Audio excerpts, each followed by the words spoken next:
because they're high volume threes, I do want to start off and ask Jake the same. Like, are they similar to Colorado State team that was so super high volume, or do they just do it so differently it's not worth even comparing the two?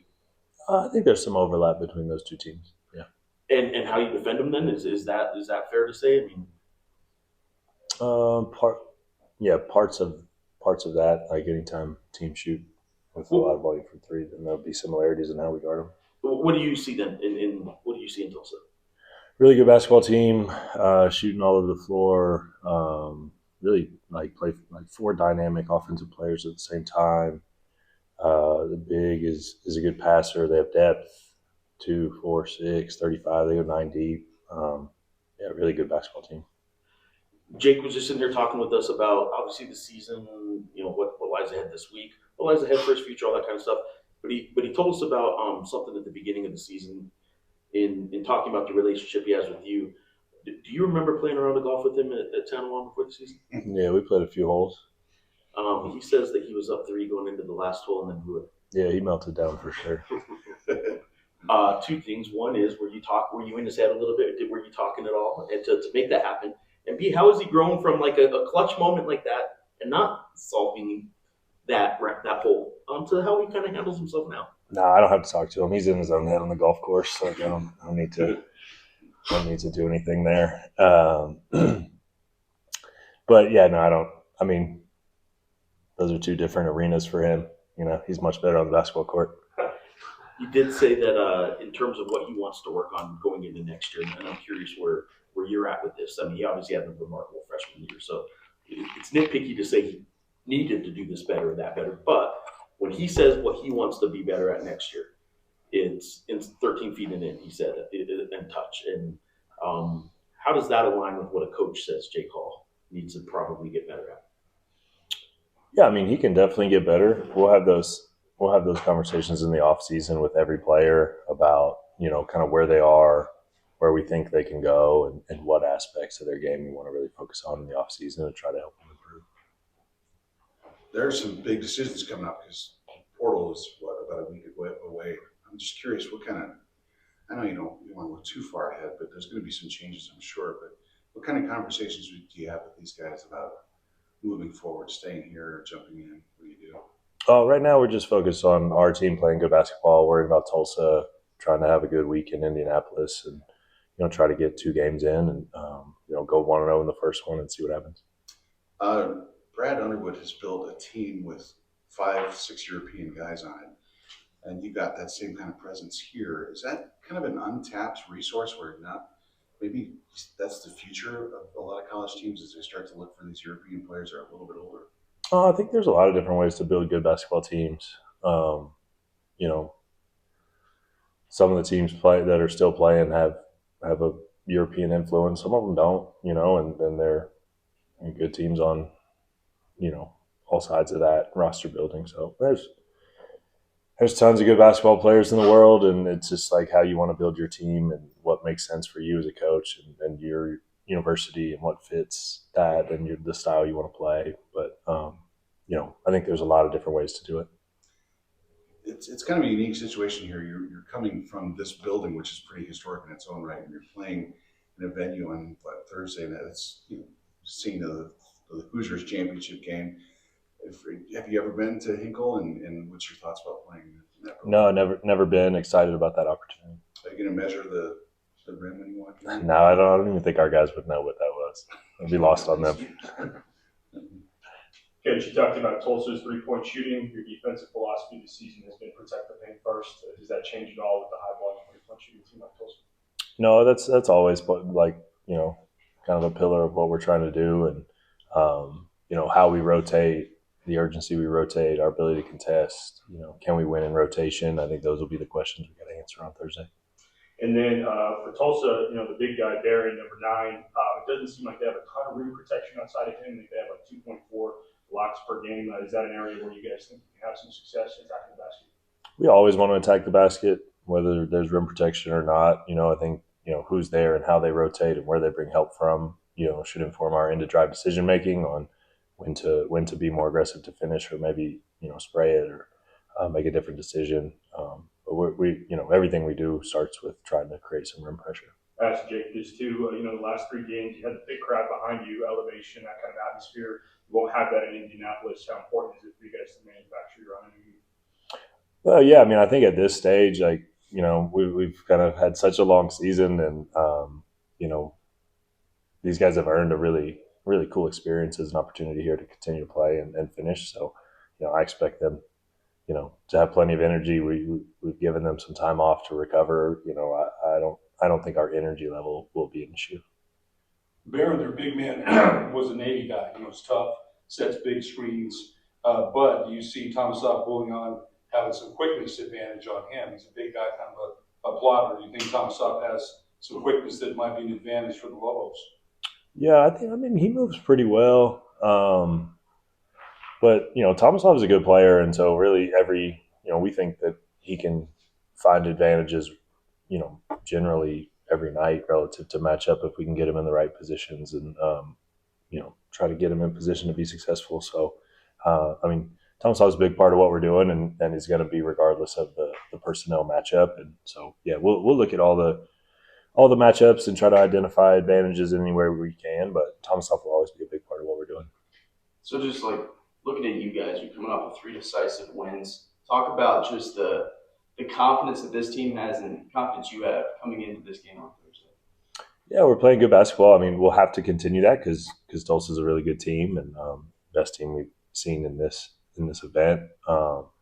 So, it's certainly a challenge. We're excited about that challenge. We're excited about the opportunity, but we feel good. We felt this way all year. That like when we play well, when we play good basketball, we give ourselves a great chance to have success every night. And Thursday's no different. But so yeah, we feel like if we play well, then we can have success. But we absolutely have to play well. We can't put a C+ out there and expect to have success against a really great team like Tulsa.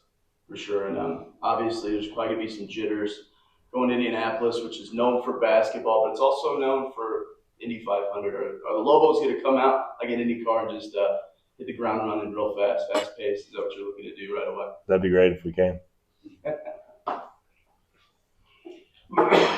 Mike Roberts this week, has he already given you guys a rundown of every restaurant to go to and that kind of stuff? How's Mike Roberts been going back to Indiana?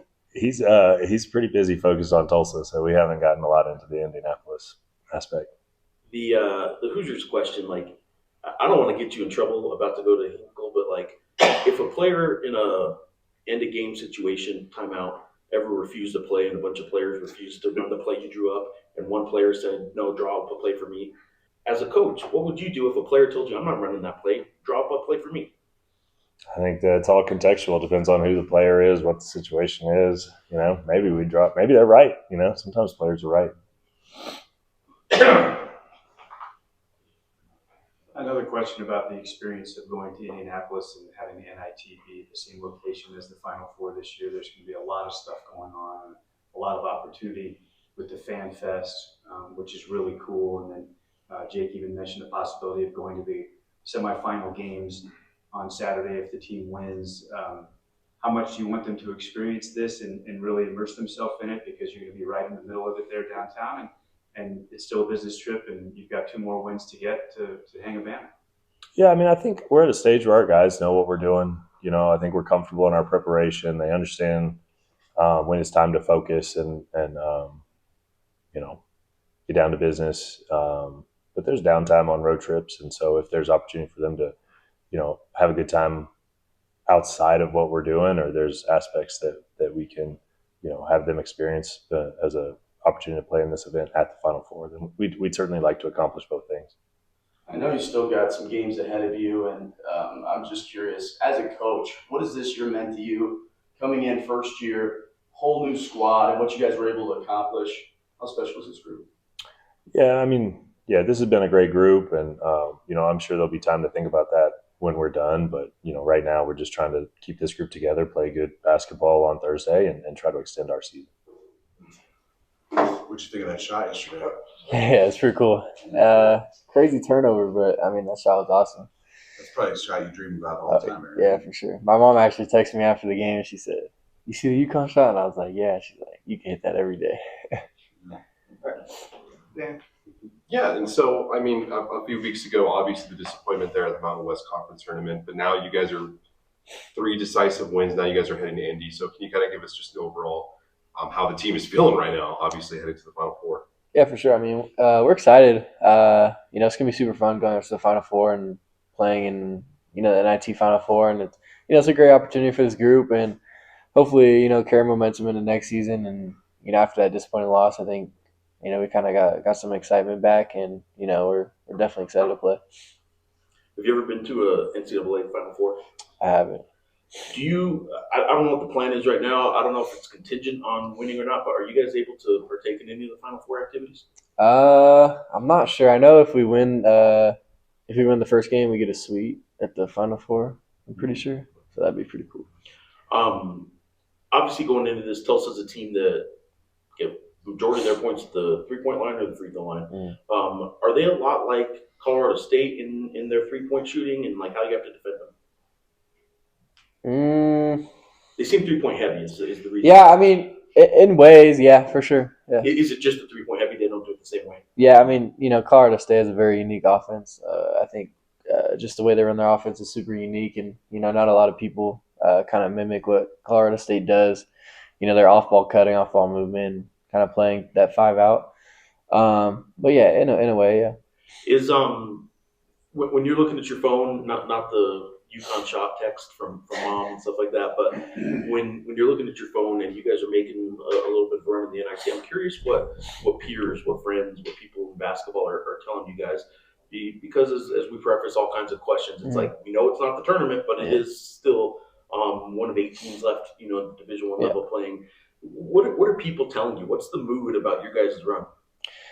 Yeah, I mean, just to be mostly just to be grateful, like we're still playing in April, or late March. It's crazy, like you said, 1 of 8 teams, and just to make the most of the opportunity, especially that first meeting we had with Coach before the first game, just make the most of the opportunity and try and play one more game together. So that's kind of been our goal, just trying to play another game with this group. This is a great group of guys. Talked about obviously having 3 decisive wins. Just kind of talk about how you guys are playing right now.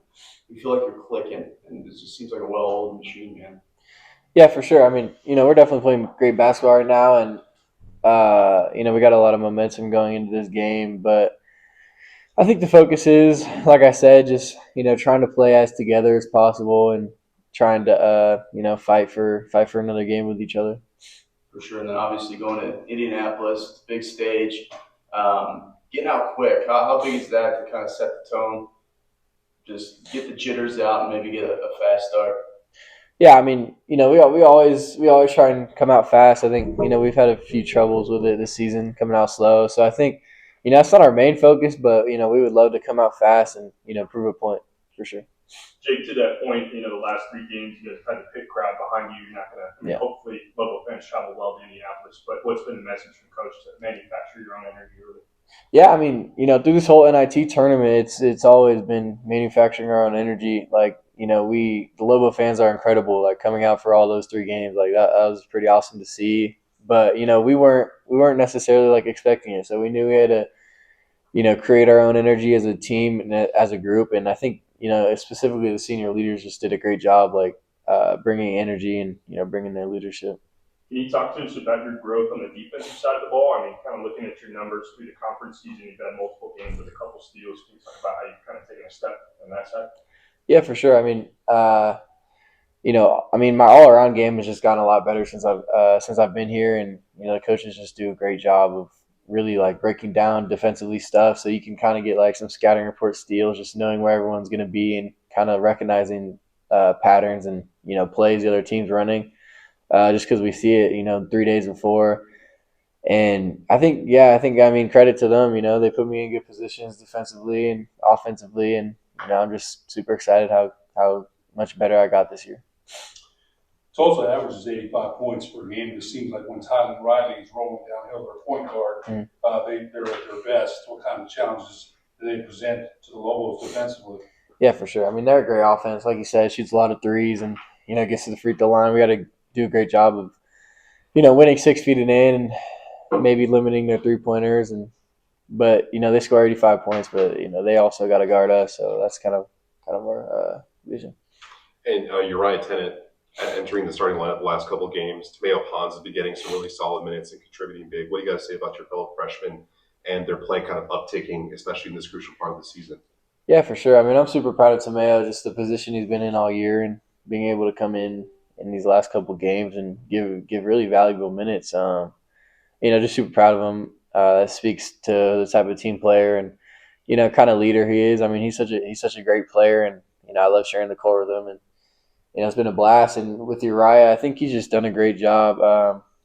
Kind of filling in what the team needs. Like, he did a great job when he came in the lineup, and he's been doing a great job distributing the ball, and he's shooting it a lot better now. And man, it's just great to share the court with Uriah. Man, he's so fun to play with. He's so electric. And his athleticism speaks for itself for sure. I'm assuming you've seen the movie Hoosiers, right? Yeah. So you're playing in the arena where they filmed the championship game.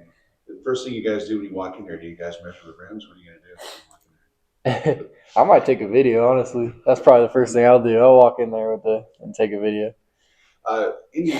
Illinois has built a Final Four team with a bunch of European guys. There's 3 guys from Croatia, where Tom's from.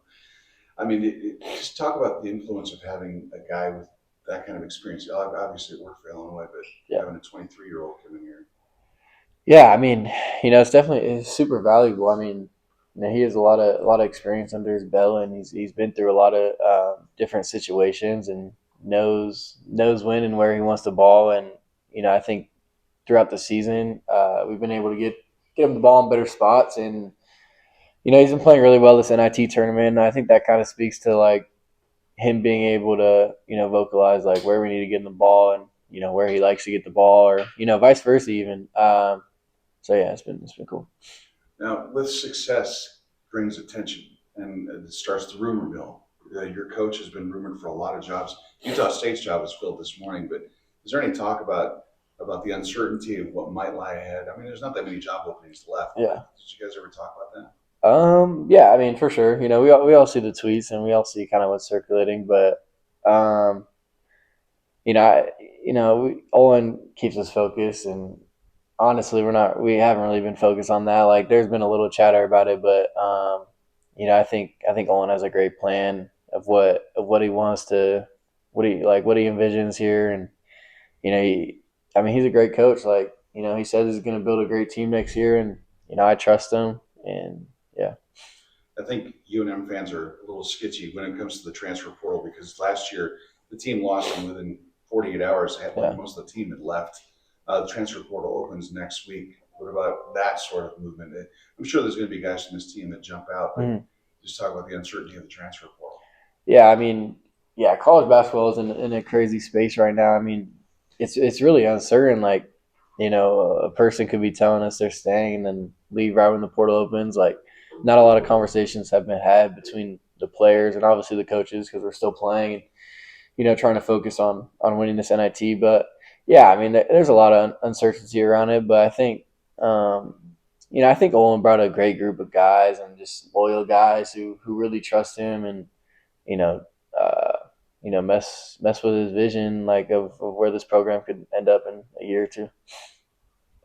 I will do a portal follow up, and then another question: the conversations that players have to be going on before the first day of the portal, otherwise they wouldn't make their decision right away.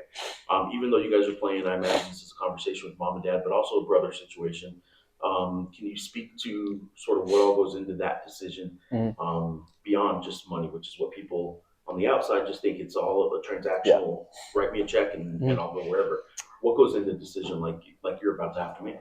Yeah, I mean, first of all, I think just the relationship with the staff I have here is special and something, you can't find at every program. I was kind of thinking about the other day, and like me and Olen went golfing at the beginning of the year. Like, I don't think that's something like every head coach is doing with their players or their guys at all. And then obviously like the development part, you got to look at how you're going to develop and the fit within the program. I mean, those are big things for sure. I think my brother obviously can play a part, but I think he's good enough. He's going to create his own path, and he's going to be a great player one day. And man, I'm just super proud and excited to see what comes for him. Who won golf? I was gonna say that. Olin.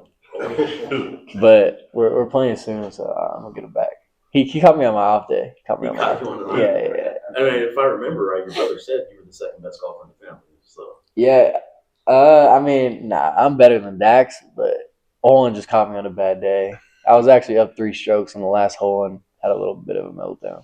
you were up 3 strokes and lost in 1 hole. Yeah. Duke meltdown. All right, Yeah. that's Duke like. Tanawan Country Club. All right, all right. Look, you obviously had an unbelievable freshman season, one of the best freshman seasons that UNM program's ever had. I'm curious what meat was left on the bone that maybe you didn't accomplish in your game, not the mental side or anything. I'm just curious, like, what could you have done better? What do you still want to get better at on the court? Yeah, I mean, definitely. I think a main focus next year is just going to be like touch, like 13 feet and in, kind of like around that area. I've kind of shown like I can get to my mid range and kind of that in between shot where it's not totally at the rim, but it's not a pull up. So kind of touch shot and just continue to get better shooting. Like I honestly think I could have shot 50% from 3 this year. Like I've gave so many open ones away. It feels like. So just continuing to shoot and dude, I think my playmaking can definitely take a step next year. Yeah, I think honestly playmaking is the biggest part. Like I think I can really take a step there next year. Wrap up with Jared. Talk about what you need to work on. You talked about how you progress, but just curious as a whole, this team, obviously it's a whole new squad. I know you hopefully have 2 more wins left in you, but just talk about what you guys have accomplished and how special this group is. Yeah, I mean, this group is special, and I'll never forget this team. Like we got such a great group of guys, and a couple guys from San Diego, obviously that I looked up to honestly, and watched when I was in 7th, 8th grade, watched them play in San Diego. So it's just been super cool sharing the court with them, and learning from them, getting their experiences. Like we have a wide variety of guys. It's like we got overseas guys, and then we got a bunch of kids from San Diego. So it's just been super cool, man. Like I knew they were gonna put a great group of guys together, and this has been a special group, and this group's hilarious. I think one of the funniest people I've been around is probably Javis, to be honest. Yeah, so it's been really fun. I never mathed the math here, but like you just said, 7th and 8th grade, you were watching players in San Diego. That's Luke Hop age, right? Yeah, Luke Hop graduated when I was in 7th grade, and then Chris when I was in 8th grade. So you were watching Luke Hop and Chris Howell before you were out of in California as a junior high or middle school. What was it called? Yeah, middle school. Middle school. Yeah. Okay. So when you were watching them, they were the players that like in the San Diego area you were wanting to become. You didn't become exactly what they were. Yeah. But like you wanted to be Chris Howell. Oh, for sure. Yeah, the Chris Howells, Luke Hop, like Boogie Ellis's, like I loved watching those guys play. And, Chris got Player of the Year, I got Player of the Year, and then my brother got Player of the Year. So it was like a cool moment we all 3 had kind of when we heard the news. Yeah, man. Those guys. Like I was really watching those guys. Like I remember going to Saints games, Torrey Pines Holiday Classic games. I mean, Chris was a part of one of the best, one of the best San Diego teams ever. Probably, I think my junior year team's up there with him. He disagrees, but yeah. I mean, it's cool.